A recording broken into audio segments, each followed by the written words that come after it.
India is a land of great heroes and their stories of valour. हमारे इतिहास में ऐसे कई सारे राजा और रानियां रहे हैं जिन्होंने हमें सही मार्ग दिखाई है, हमारी हिफाजत की है और कहीं ना कहीं हमारे फ्यूचर को प्रेडिक्ट भी किया है। और ऐसे एक one of the most celebrated राजा रहे हैं छत्रपति शिवाजी महाराज। छत्रपति एक फेरोशियस वॉरियर और एक ऑनेस्ट किंग होने के साथ साथ एक बहुत ही स्मार्ट स्ट्रेटेजिस्ट भी थे। राजमाता जीजाबाई के बेटे वीर शिवाजी का जन्म ऐसे वक्त में हुआ था जब केवल महाराष्ट्र में नहीं पूरे इंडिया में मुगलों का राज था, and we desperately needed someone जो हमें मुगलों की हुकूमत से बचाए। द ईयर 1645 में छत्रपति शिवाजी महाराज ने महज 16 साल की उम्र में हिंदवी स्वराज की फाउंडेशन बनाई। वो बस ये चाहते थे कि ठीक उन्हीं की तरह हर इंडियन के हृदय में एक पेट्रियोटिज्म की फीलिंग आए, ताकि हम सब एक यूनिफाइड वे में आगे बढ़े। छत्रपति बचपन से ही बहुत सक्षम थे। एज अ किंग उन्होंने बहुत कुछ अचीव कर लिया था। 30 साल की उम्र से पहले उन्होंने 300 से ज्यादा फोर्ट्स को कैप्चर कर लिया था। वीडियो लाए हैं जहां पे we are going to talk about the 9 lesser known facts about Chhatrapati Shivaji Maharaj. इस वीडियो को एंड तक जरूर देखना, बिकॉज छत्रपति एक शख्सियत नहीं, एक संस्था है जिनके लाइफ के थ्रू हम बहुत कुछ सीख सकते हैं।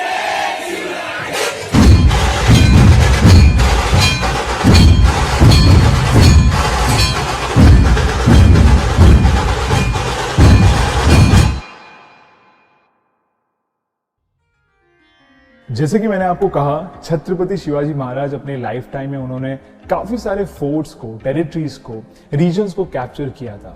और जनरली उस टाइम पे ऐसा होता था कि व्हेनेवर अ राजा किसी दूसरे राजा को हरा के उसकी टेरिटरी को कैप्चर करता तो वहां रहने वाले औरतों पे और बच्चों पे काफी अन्याय होता। बच्चों को अक्सर मार दिया जाता और औरतों के साथ बदसलूकी की जाती, उनके साथ मिसबिहेव किया जाता, उन्हें हार्म पहुंचाया जाता। लेकिन Chhatrapati Shivaji Maharaj was a very different king. वो औरतों की बहुत ज्यादा रिस्पेक्ट करते थे। उनके राज्य में कभी भी किसी भी औरत के साथ अन्याय नहीं हुआ। इनफैक्ट वो जब भी किसी क्वेस्ट पे जाते या अटैक पे जाते तो अपने वॉरियर्स को ये इंस्ट्रक्शन देते कि चाहे कुछ भी हो जाए, कोई भी किसी भी औरत के साथ मिसबिहेव नहीं करेगा। सच में Rajmata Jijabai raised a true warrior in all sense. Pratapgarh, Kolhapur, Sinhagad और न जाने ऐसे कितने ही सारे बैटल्स छत्रपति शिवाजी महाराज ने अपने लाइफ टाइम में लड़े हैं। और जाहिर सी बात है कि ऐसे वॉर के वक्त कोलैटरल डैमेज में रिलीजियस प्लेसेस लाइक चर्च, मंदिर या फिर दरगाह, इन्हें भी काफी नुकसान होता था। लेकिन छत्रपति शिवाजी महाराज ने ऐसा कभी होने नहीं दिया।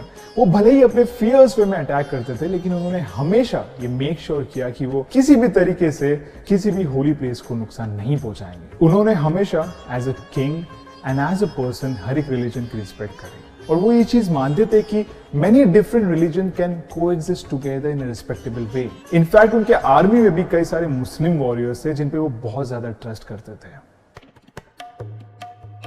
अब गुरिल्ला वॉरफेयर बेसिकली एक वॉर टेक्निक है। अगर इसे मैं आसान शब्दों में समझाने की कोशिश करूं तो ये एक ऐसी टेक्निक है जिसमें वॉरियर्स छोटे छोटे ट्रूप्स बना के छुप के एक बड़ी आर्मी पे डिफरेंट पोजीशन से अटैक करते हैं। ये छोटे ट्रूप्स जंगलों में झाड़ियों के पीछे या पत्थरों के पीछे छुपे होते हैं। They wait for the enemies, और जैसी एनिमीज की आर्मी आती है they launch a sudden attack on them. एक पैनिक का सिचुएशन क्रिएट करके उन्हें डैमेज करके they disappear back into the forest. So this is guerrilla warfare. Now let's come back to Chhatrapati Shivaji Maharaj. He was popularly known as the mountain king by his enemies. वो इसलिए because उनसे ज्यादा उनके land को कोई नहीं समझ सकता था। उनकी जियोग्राफिकल नॉलेज वाज एक्सीलेंट। वो जब भी किसी अटैक या डिफेंस को प्लान करते तो उस एरिया के लैंड को बारीकी से समझते, उसे स्टडी करते और उसके बाद एक ऐसी स्ट्रेटेजी बनाते जो उन्हें एक जियोग्राफिकल एडवांटेज थे। बस यही स्टडीज करते करते उनके हाथ लगी गुरिल्ला वॉरफेयर की टेक्निक, और उसके बाद the world was never the same. उन्होंने शेयर हार्डवर्क और डेडिकेशन से इस टेक्निक को मास्टर कर लिया, और उसके बाद उनका अटैक इतना फास्ट पेस और इतना अनप्रेडिक्टेबल बन गया कि इससे पहले कि उनके एनिमीज समझ पाते that they are under attack, Chhatrapati की आर्मी उन्हें डिस्ट्रॉय कर देती। एंशिएंट इंडिया में एक राजा का क्या काम होता था? अपनी प्रजा को खुश रखना, उन्हें सुरक्षित रखना, उनका पालन पोषण करना और दुश्मनों को अपनी प्रजा से दूर रखना। और छत्रपति बिल्कुल ऐसे ही थे, लेकिन थोड़े हटके। He was a very dignified person. वो अपने प्रजा की, वो अपने दोस्तों की तो रिस्पेक्ट करते ही थे, लेकिन एक हद तक अपने दुश्मनों की, अपनी एनिमीज की भी रिस्पेक्ट करते थे, क्योंकि वो ये मानते थे कि though we are enemies of someone, we can still show respect. And Chhatrapati was a very merciful king. वो जब भी किसी एरिया को कैप्चर करते तो वहां रहने वाले वासियों को वहां से नहीं भगाते, इनफैक्ट उन्हें अपनी प्रजा में इंक्लूड करते, इनवाइट करते, because he always used to believe in expansion and not destruction.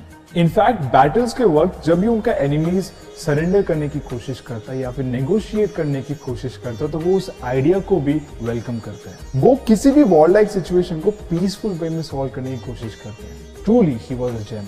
His daughter's marriage, जैसे कि मैंने आपको कहा कि छत्रपति शिवाजी महाराज हर एक रिलीजन की इक्वली रिस्पेक्ट करते थे, और उनकी एक क्वालिटी हमें उनके लाइफ इवेंट से पता चलती है। छत्रपति ने अपनी बेटी सकुबाई की शादी महादजी से कराई थी, जो बाजाजी राव नायक निम्बलकर के बेटे थे।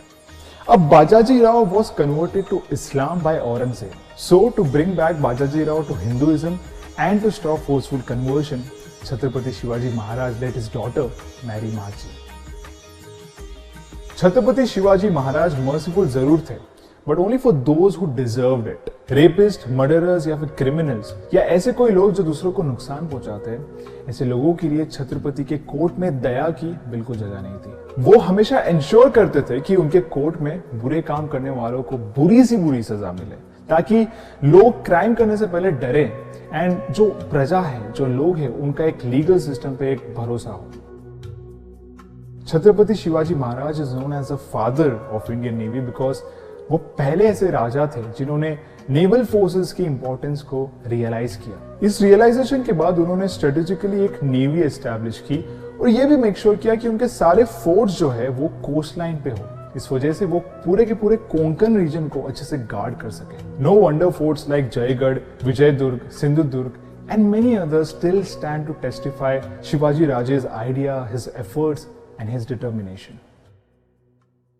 Okay, जब मैं छोटा था और हिस्ट्री टेक्स्ट बुक्स में छत्रपति के बारे में पढ़ता था तो मुझे ऐसा लगता था कि उनका जो नाम है वो शिवजी पे आधारित है, लेकिन आई वाज रॉन्ग। एक्चुअली में उनका नाम एक रीजनल गॉडेस शिवाई से लिया गया है। ऐसा माना जाता है कि राजमाता जीजाबाई ने गॉडेस शिवाई से एक मन्नत मांगी थी एक बेटे की, और ये मन्नत पूरी हुई 19th of Feb 1630 को, जिसके चलते राजमाता ने अपने बेटे का नाम शिवाजी रखा। ऑल्सो छत्रपति शिवाजी महाराज को जो पूरे इंडिया में एक गॉड लाइक स्टैचर मिलता है वो इनके नाम की वजह से नहीं, इनके काम, इनके कर्मों की वजह से है। ये सारे पॉइंट्स के थ्रू हमें एक बात तो क्लियर पता चल जाती है कि छत्रपति शिवाजी महाराज के परफेक्टली स्ट्रॉन्ग एम्पायर के पीछे उनकी एडमिनिस्ट्रेटिव स्किल्स का हाथ था। वो एकदम टाइमली वे में अपने राज्य को अपग्रेड और अपस्किल किया करते थे। लेकिन क्या आपको पता है उनके एडमिनिस्ट्रेशन का बेस इतना स्ट्रॉन्ग क्यों था? The answer is decentralisation. Chhatrapati decentralisation पे बहुत बिलीव करते थे। डिसेंट्रलाइजेशन तब पॉसिबल होता है जब आप अपने टीम को इंपॉर्टेंट काम देते हो, रिस्पॉन्सिबिलिटी देते हो और साथ ही साथ पावर्स भी देते हो। उन पे ट्रस्ट करते हो कि वो ये काम पूरी तरीके से कर पाएंगे। छत्रपति जब भी एक नए क्वेस्ट पे जाते हैं तो वो अपने मिनिस्टर्स को सारी पावर और रिस्पॉन्सिबिलिटी दे जाते हैं, ताकि अगर किसी कारणवश वो वापस ना आ पाए तो उनकी प्रजा को किसी भी चीज की तकलीफ नहीं होनी चाहिए। All in all Chhatrapati Shivaji Maharaj के बारे में जितनी बात करें उतनी कम है। एंड टुडे मैं आशा करता हूँ कि हम सब इनके लाइफ से, इनके एक्शन से, इनके आइडिया से सीखें और अपनी लाइफ को बेटर बनाएं। Because as I told you, he is not just an identity, he is an institution.